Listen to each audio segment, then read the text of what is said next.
លោកគ្រូខ្ញុំបានឈ្មោះហៅដារ៉ូមកពីក្រុម SV1 ឥឡូវគឺខ្ញុំមកធ្វើការ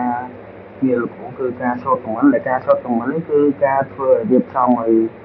file មានច្រើនហ្នឹងធ្វើឲ្យវាស្រួលវាយ comment ហើយអញ្ចឹងខ្ញុំសូមធ្វើការបង្កើត comment មួយដែលខ្ញុំចង់ឲ្យវា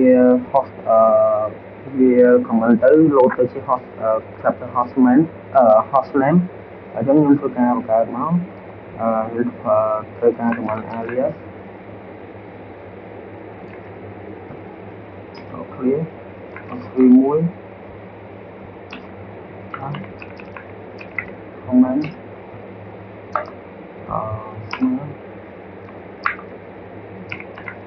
hostname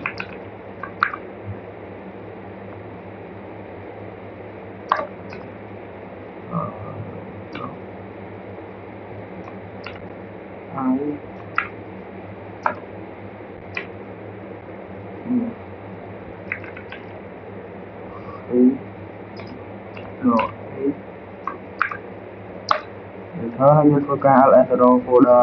comment ហ្នឹងទៅខ្ញុំធ្វើការ ls error comment ហ្នឹងខ្ញុំធ្វើការ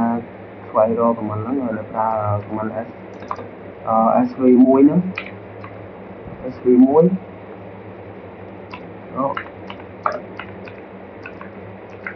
comment ធ្វើការ enter lúcវានឹង load folder គឺការដែល hostname របស់យើងដែលយើងគ្រាន់តែកំណត់ឲ្យគ្រាន់តែយើងវាយ comment ណាដែលយើងស្រួលចាំដែលយើងចង់ដាក់ហ្នឹងឧទាហរណ៍ខ្ញុំដាក់ SV1 ហ្នឹងឲ្យវាស្រួលហើយប្រកាសថាវា comment ទៅចូលទីតាំងមួយដែលយើងចង់រកមុនហ្នឹងខ្ញុំភ្លេចចុចមិញខ្ញុំប្រហែលជានិយាយដល់ត្រង់ចំណុចនេះដែលចំណុចដែល uninstall វាចោលអានេះមុនហ្នឹងគឺយើងឆែកដែលយើងប្រើ command alias យើងវាយ alias មកគឺវានឹងចេញ command ដែលយើងបាន set មុនហ្នឹងដែលយើងអាចថា SV1 command ហ្នឹងដែលវាវាយទៅចេញជា hostname ហើយបន្ទាប់មកបើសិនជាយើងចង់លុបវាដែលយើងគ្រាន់តែប្រើ command alias ហ្នឹង SV1/command ហ្នឹងហើយ enter វាទៅហើយយើងវាយ alias ដើម្បី check ម្ដងទៀតទៅគឺវានឹងបាត់ហើយមិញមុនហ្នឹងខ្ញុំ record ឥឡូវគឺខ្ញុំបាន undelete វាចោលហើយថាលុបវាចោលហើយយើងប្រើ command alias sv1/command ឥឡូវបន្តមកខ្ញុំធ្វើការ clear វាមួយសិនហើយខ្ញុំធ្វើការទៅរក command របស់ខ្ញុំមុនហ្នឹងនេះគឺខ្ញុំសូមបង្កើតវាម្ដងទៀតខ្ញុំ enter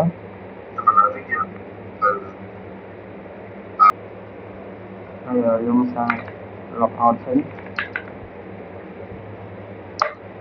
ហើយវិញ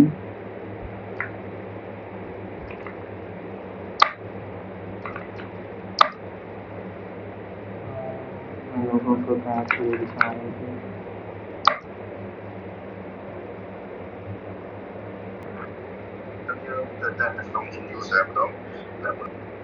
អញ្ចឹងយើងធ្វើការទៅរក file មួយដែលមានឈ្មោះថា bus lc យើងធ្វើការនេះមក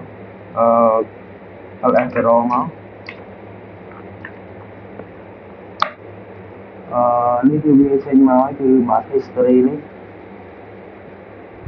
តែមិនទៅវាចេញ log out ឲ្យខ្ញុំអាចនឹងវាទាំងអាចខ្ញុំអត់ទាន់វាយ comment ទៅបានអត់ឃើញខ្ញុំធ្វើការបង្កើត file bus lc មួយទៅ